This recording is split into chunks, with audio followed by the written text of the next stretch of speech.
The Great Hall was bigger than anything Kung Jinho had ever seen. It stretched for miles in every direction, filled with creatures from 100 different worlds. Some had scales. Some had feathers. Some floated in tanks of strange liquid. All of them were looking at him and his small group of humans with eyes full of curiosity and something else. Something that looked like amusement. Jinho stood tall in his admiral's uniform. Behind him stood Dr. Yuna Park, holding a data tablet with all of humanity's achievements. Beside her were 3 other officers, all nervous but trying not to show it.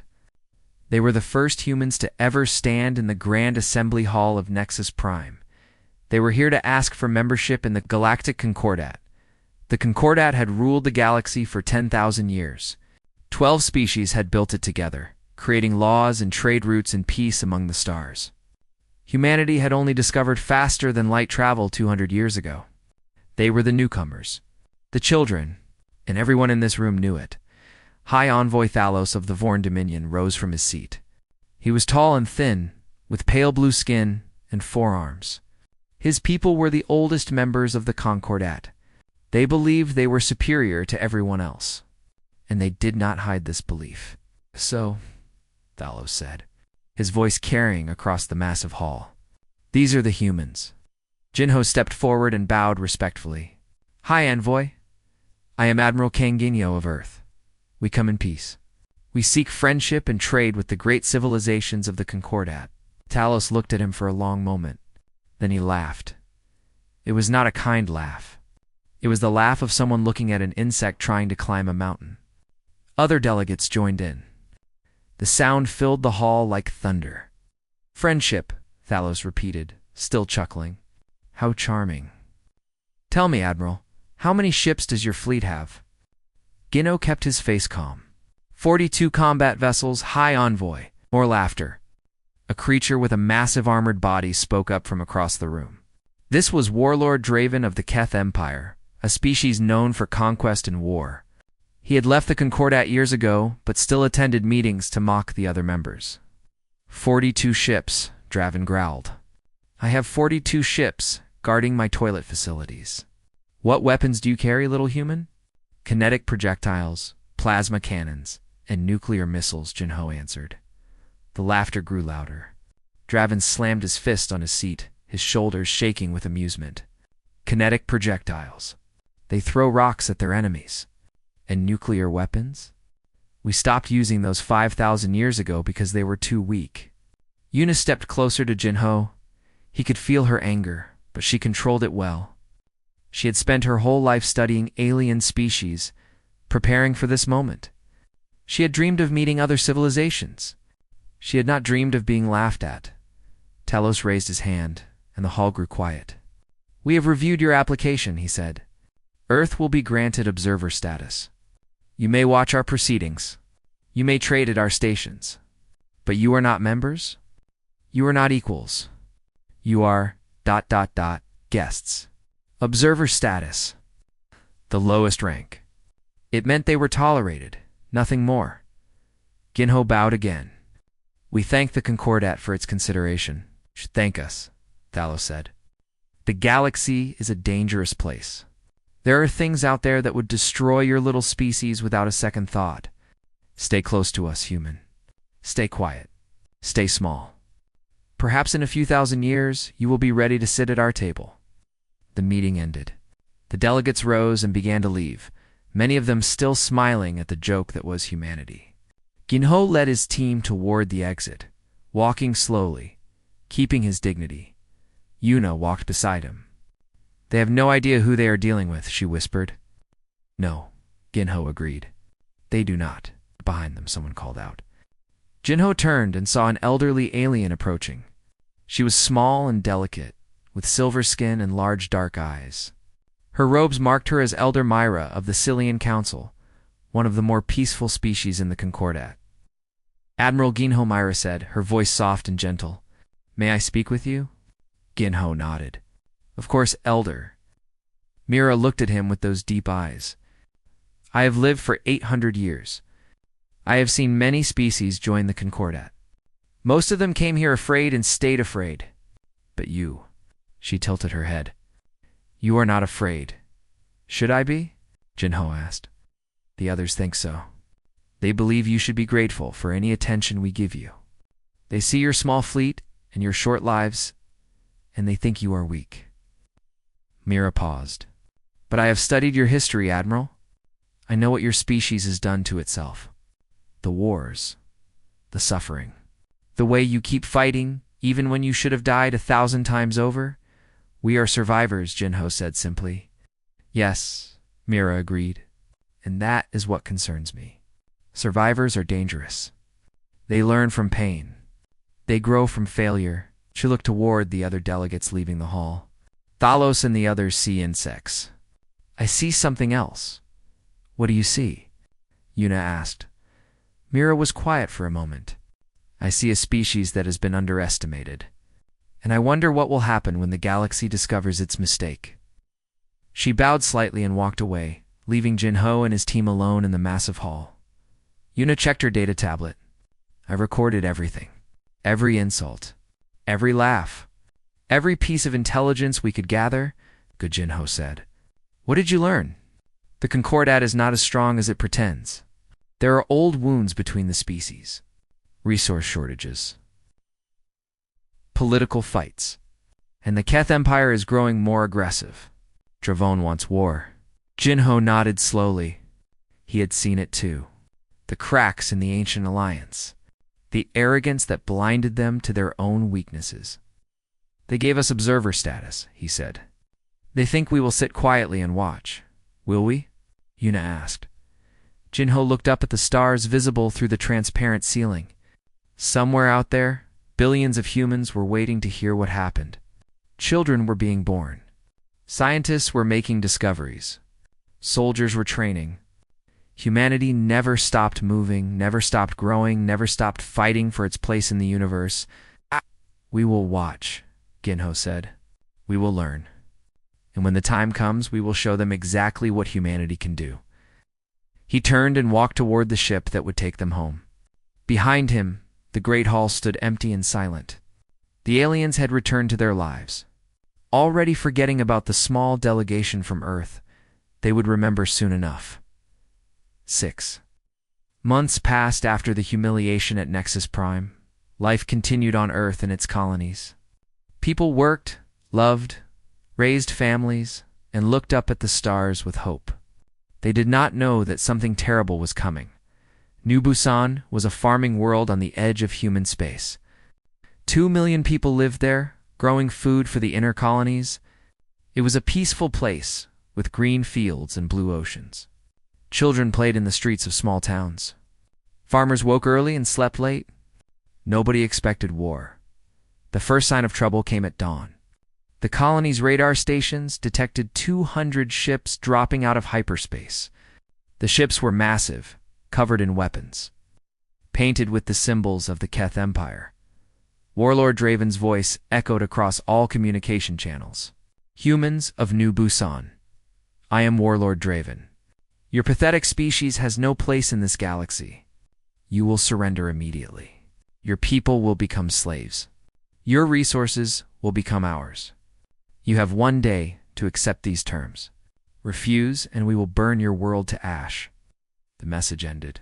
Panic spread across the colony. On Earth, Admiral Kong Ginho received the distress call within minutes. He was in his office at Fleet Command, reviewing reports from the outer territories. When he heard Draven's message, his face became like stone. He opened a channel to Dr. Yuna Park.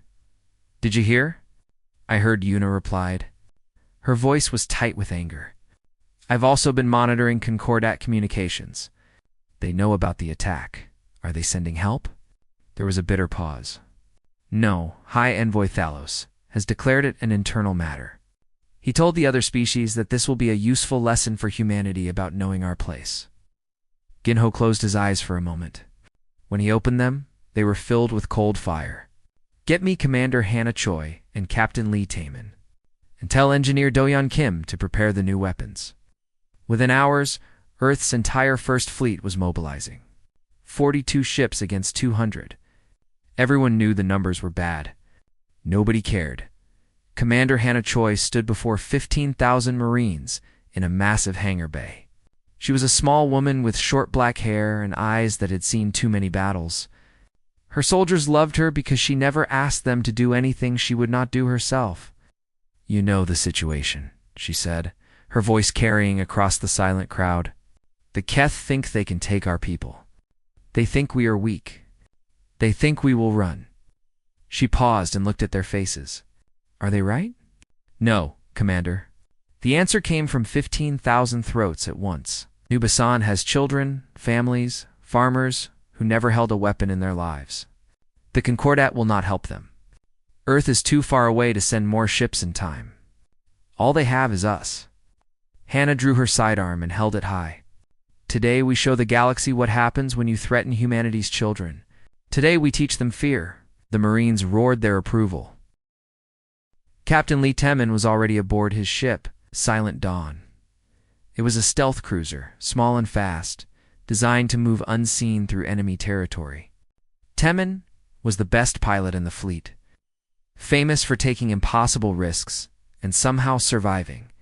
He sat in his command chair, checking the ship's systems. His crew moved around him with quiet efficiency.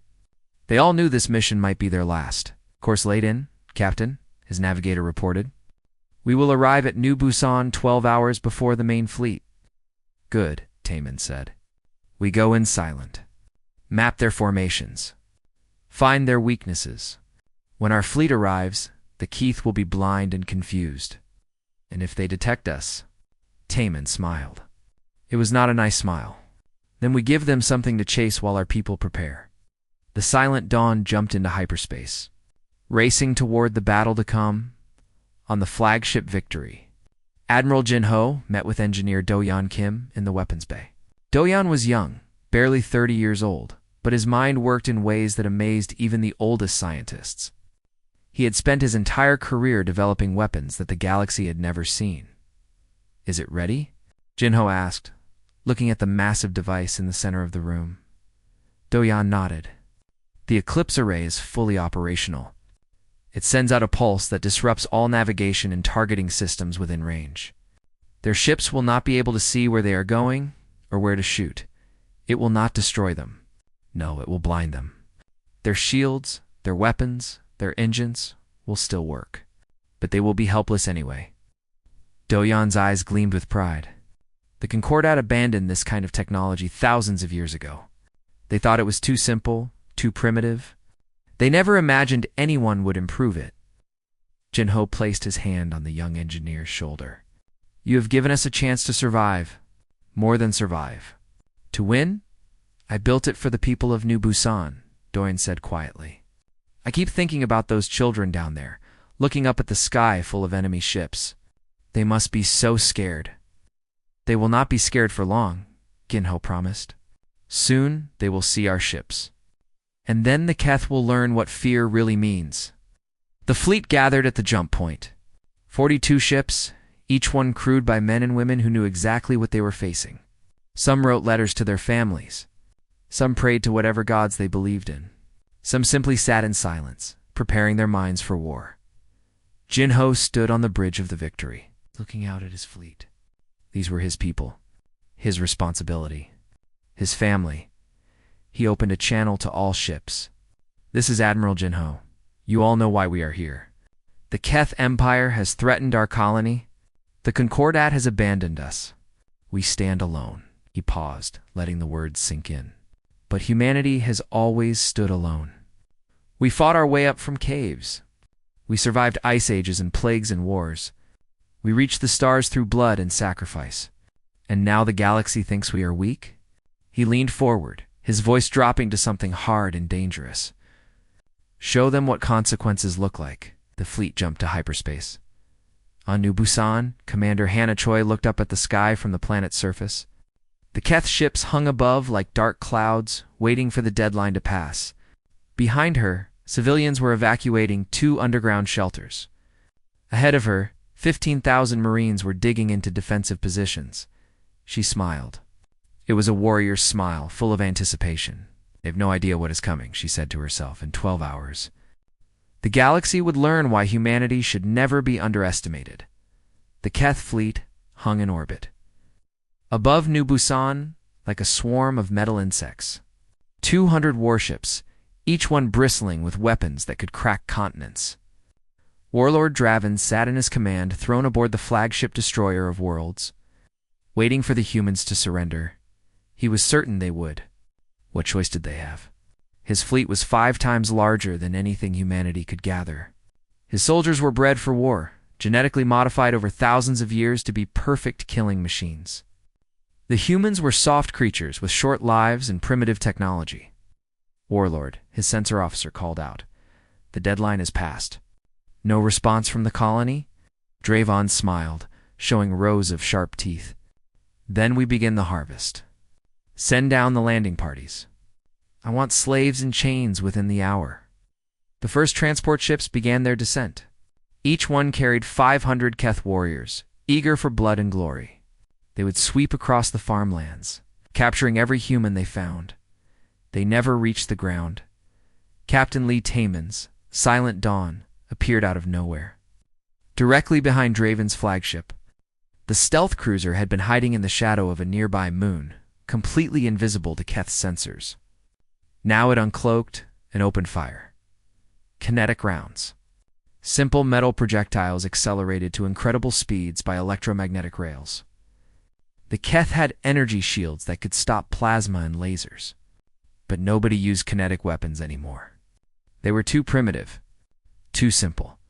The rounds punched through the destroyer of worlds like paper. Explosions ripped through the flagship's engine section. Draven was thrown from his throne as the ship shook violently. What is happening? He roared, "Unknown vessel attacking our rear." His officers screamed. Our shields are not stopping their weapons. More shots came. The Silent Dawn danced around the massive flagship, too fast to target. Hitting weak points that Teeman had spent 12 hours mapping, the Keth guns fired wildly, hitting nothing but empty space. Then the human First Fleet arrived. 42 ships dropped out of hyperspace in perfect formation. They did not come in a straight line like the Concordat fleets did. They came from multiple angles, creating confusion among the Keth commanders. Human military strategy had been forged in thousands of years of fighting themselves. Every dirty trick, every unexpected tactic was part of their doctrine. Admiral Ginho's voice echoed across the communication channels. All ships, engage at will. Priority targets are troop transports. Protect the colony. The battle exploded across the sky above New Busan. Human ships were smaller than Keth vessels, but they were faster and more agile. They worked in groups of 3, covering each other, striking and retreating before the enemy could respond. Kinetic rounds and missiles filled the void between the fleets. The Keth were shocked. They had expected the humans to attack in formation, to fight with honor and predictability. Instead, the humans fought like wild animals, attacking from every direction, never staying in one place, on the planet's surface. Keth landing parties were having an even worse experience. Commander Hannah Choi had prepared the battlefield carefully. She did not line up her Marines in neat rows like Concordat ground forces did. Instead, she spread them across the farmlands in small groups, hidden in buildings and forests and underground tunnels. The first Keth squad marched into a peaceful-looking village. They expected terrified farmers ready to surrender. Instead, they found empty streets. Then, the explosions began. Mines detonated beneath their feet. Snipers fired from hidden positions. Soldiers appeared from nowhere, fired their weapons, and vanished before the Keth could react. The village became a death trap. The Keth commander ordered, "Regroup in the open fields."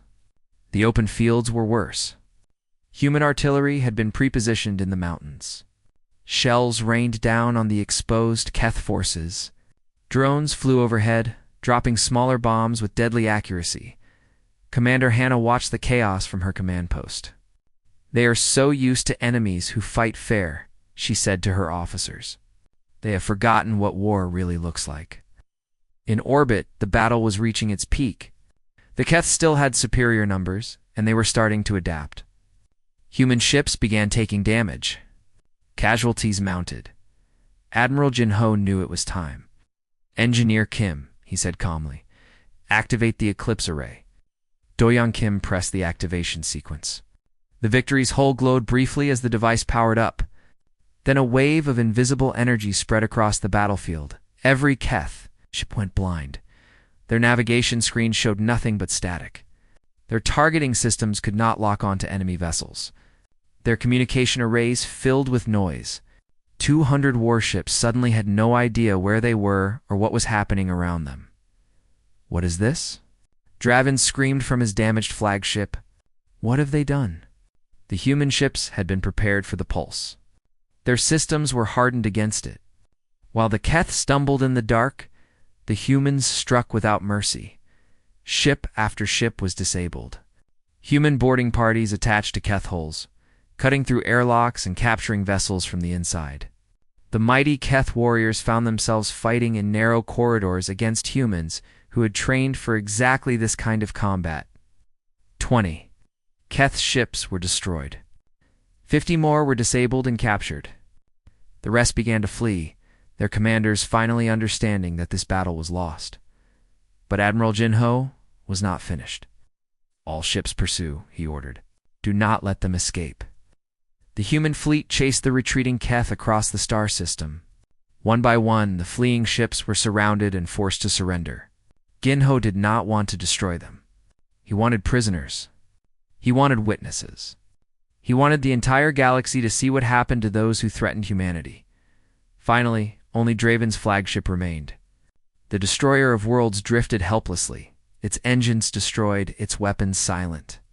Human ships surrounded it, like wolves around a wounded beast. Jinho opened a channel. "Warlord Draven, you came to enslave you. Our people? You laughed when we asked for help. Now you will surrender your ship and your crew. If you refuse, we will board you and take you by force. The choice is yours." There was a long silence. Then Draven's voice came through, broken and bitter. "I surrender." He opened a channel to the entire galaxy, knowing that every species was watching this moment. "This is Admiral Kung Jinho of the Human Coalition. The attack on New Busan has been defeated. The Keth invasion fleet has been destroyed or captured. Warlord Draven is our prisoner." He paused, letting the words sink in across 1,000 worlds. "Let this serve as a message to anyone who would threaten humanity. We did not start this war, but we finished it. Remember this day." A New Busan commander, Hannah Choi, stood among her Marines as the last Keth soldiers surrendered. The farmlands were scarred with craters and burn marks, but the people were safe. Families emerged from shelters, crying with relief. A little girl ran up to Hannah and hugged her leg. "Thank you," she whispered. "Thank you for saving us." Hannah knelt down and hugged her back. "We will always protect you," she promised. Always. Above them, the stars were peaceful once more. But across the galaxy, a new era had begun. The species who had laughed at humanity were now watching their screens in stunned silence. The consequences had arrived. The Grand Assembly Hall of Nexus Prime was silent. Every seat was filled. Representatives from 100 species watched as the human delegation entered through the massive doors.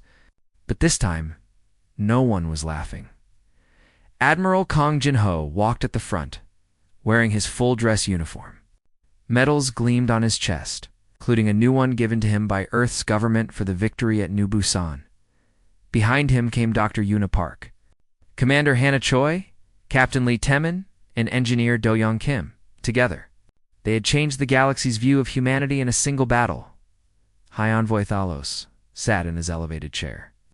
His forearms folded across his chest. His face showed no emotion, but his eyes followed Jinho with something new in them. Respect, perhaps, or fear. "Admiral Jinho," Thalos said, his voice cool and formal. "You requested this emergency session. The Concordat recognizes your right to speak." Jinho stopped in the center of the hall and looked around at the assembled species. Many of them had mocked humanity 6 months ago. Now they waited nervously to hear what he would say. "Thank you, High Envoy," Jinho said. "I am here because the Keth Empire attacked a peaceful human colony." 2 million of our people were threatened with slavery. Our women and children were marked for chains. He paused, letting anger creep into his voice. And the Galactic Concordat did nothing. Whispers rippled through the hall. Some delegates shifted uncomfortably in their seats. Thalos raised his chin. The Concordat does not interfere in disputes between non-member species. Humanity holds only observer status. We had no obligation to help you. No obligation, Jinho repeated. But you had an obligation to not help our enemies. The hall went completely silent. Jinho turned to Yuna. She stepped forward and activated a holographic display. Documents and communications appeared in the air above them, visible to everyone in the room. During the battle, we captured Keth communication systems, Yuna explained.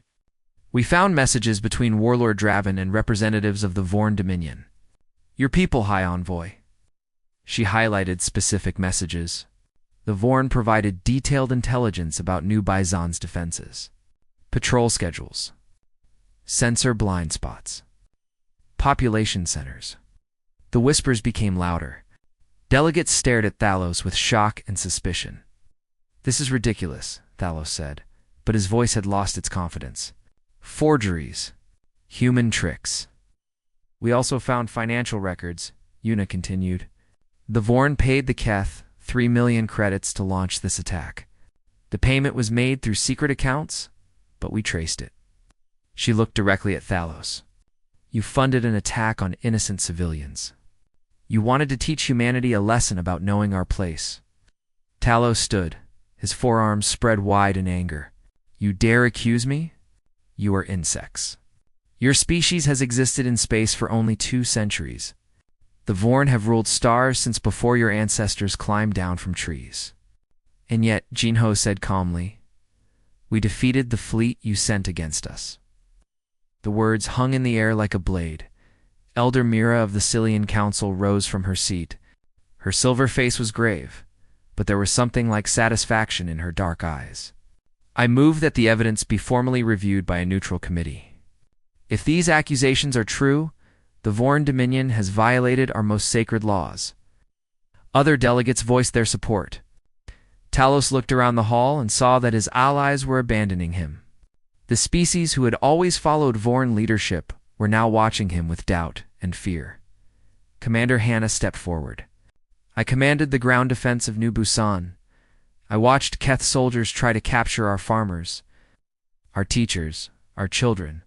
15,000 Marines stood against an army designed for conquest. Her voice was hard as iron. We did not just defend ourselves.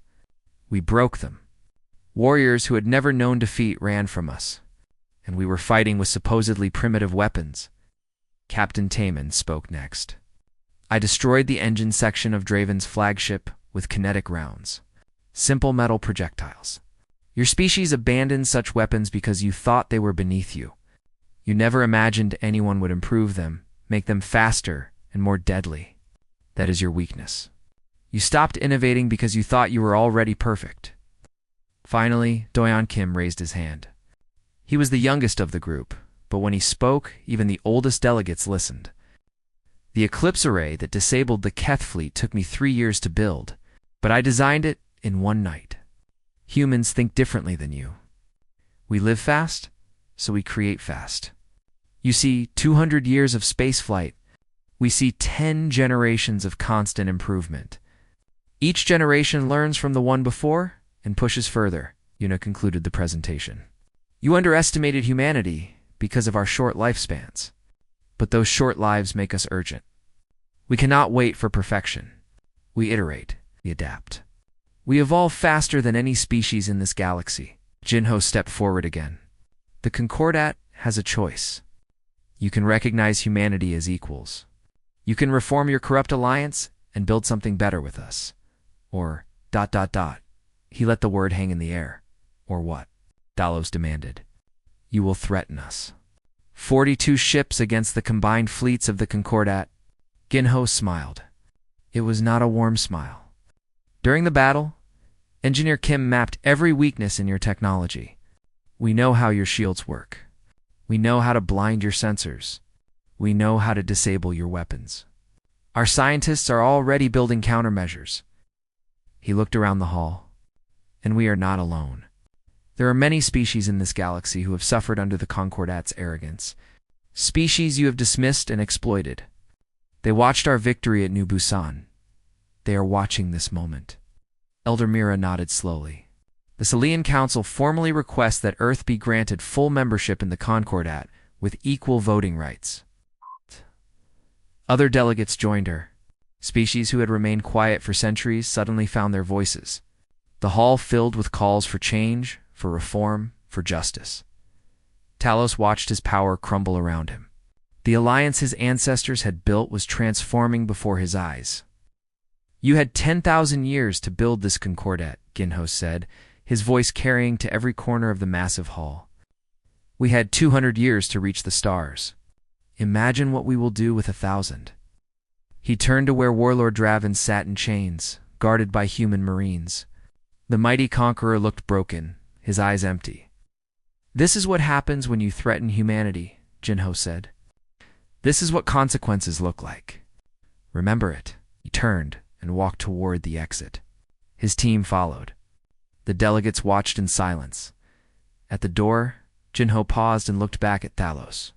The High Envoy's arrogance was gone. In its place was something Ginho had never expected to see in those ancient eyes.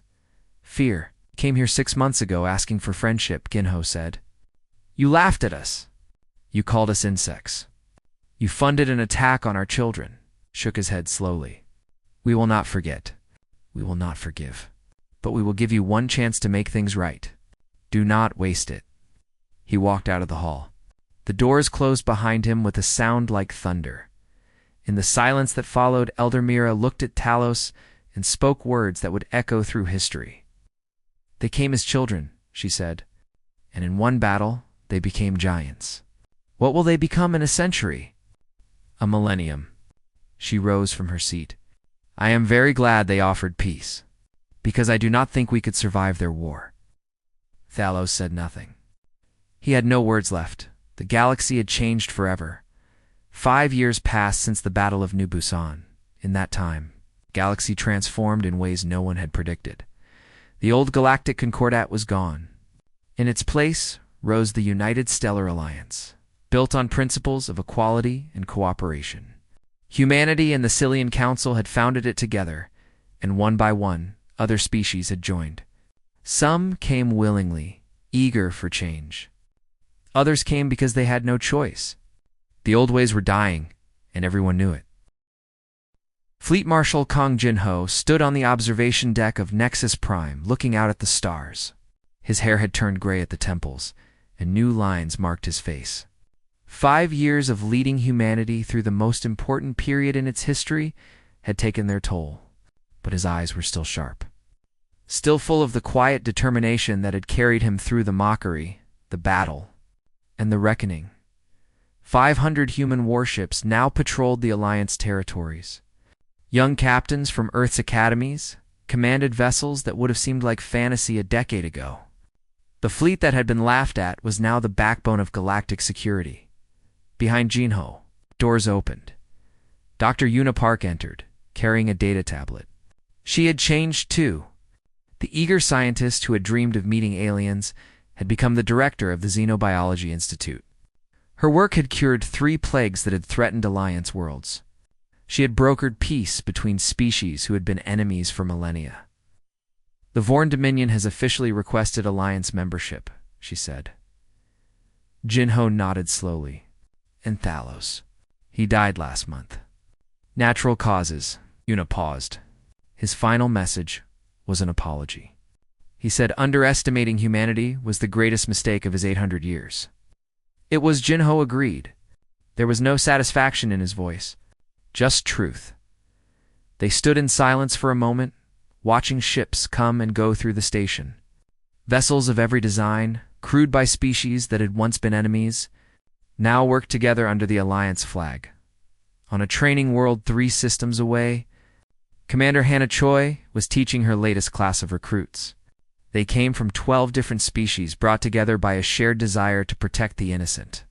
Hannah had built the Alliance's joint military program from nothing, combining human tactics with alien strengths, A young Keth soldier approached her after the training session.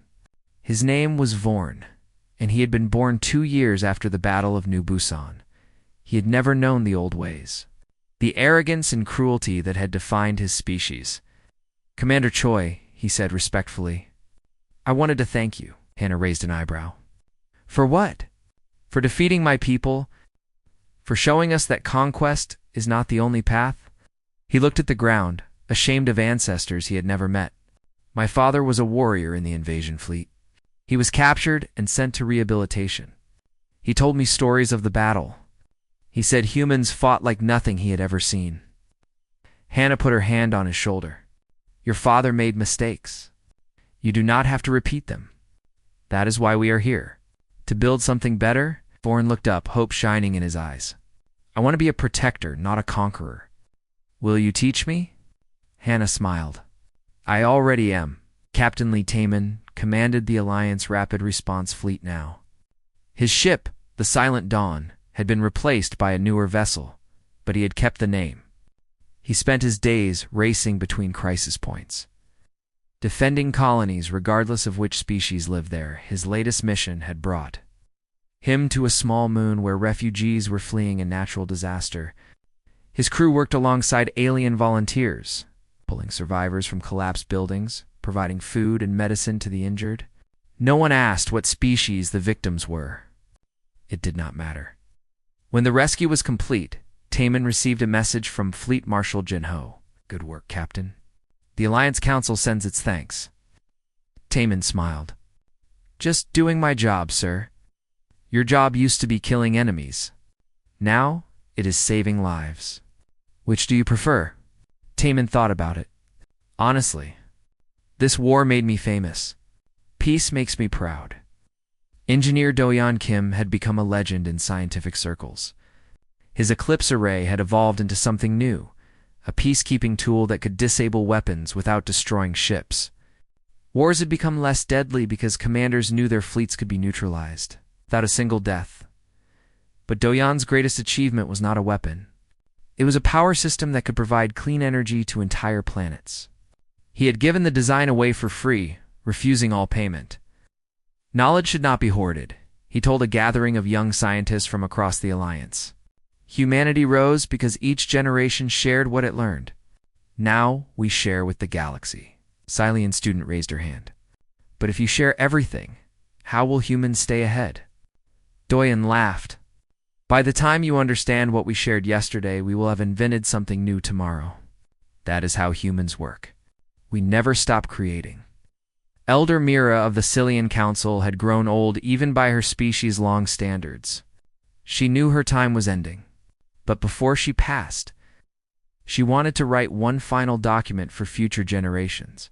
She called it Lessons from the Human Arrival. "They asked why we feared the humans," she wrote.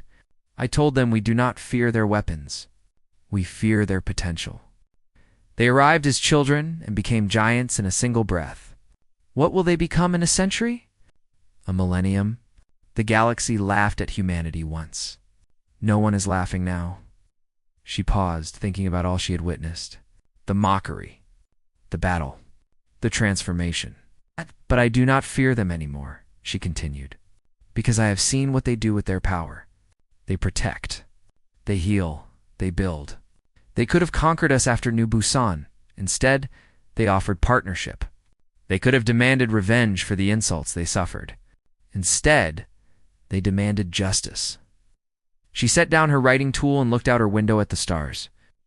"The galaxy is better because humanity is in it, and I am grateful I lived long enough to see it." On Earth, in the city of Busan, a new statue stood in the harbor.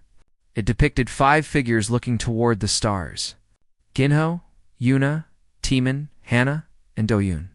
The heroes of New Busan, the founders of a new era. At the base of the statue, inscription was carved in 100 languages. They laughed at us. We remembered, we grew, we rose. And when the consequences arrived, we made sure the galaxy would never forget what humanity could do. A little girl stood before the statue, holding her grandfather's hand. She was 7 years old, born into a galaxy where humans were respected members of an alliance that spanned thousands of worlds. "Grandfather," she asked, What does the inscription mean? The old man smiled. He had been a young soldier during the Battle of New Busan. He remembered the fear. He remembered the pride. He remembered Commander Hannah telling them they would show the galaxy what humanity could do. It means we were underestimated once, he said. People thought we were weak because we were new. They thought we were primitive because our technology was different. They thought our short lives made us worthless. What happened? The girl asked. We proved them wrong. He knelt down beside her, looking into her eyes. We showed them that being young means being hungry, that being different means being creative, that short lives mean we waste no time. Will anyone ever laugh at us again? The grandfather looked up at the statue, at the 5 faces that had changed history. Then he looked at the stars above, where human ships patrolled alongside vessels from 100 species. Maybe, he said, but now they know what happens when they do. The girl nodded seriously as if she understood. Perhaps she did. She was human, after all. And humans had always been quick learners. Above them, the stars shone bright. Somewhere out there, new species were discovering faster than light travel. New civilizations were taking their first steps into the galaxy. Some of them would meet humanity. Some of them would underestimate the strange. Creatures with short lives and strange weapons. And they would learn the same lesson everyone else had. Learned humanity was not to be laughed at. Not anymore. Not ever again.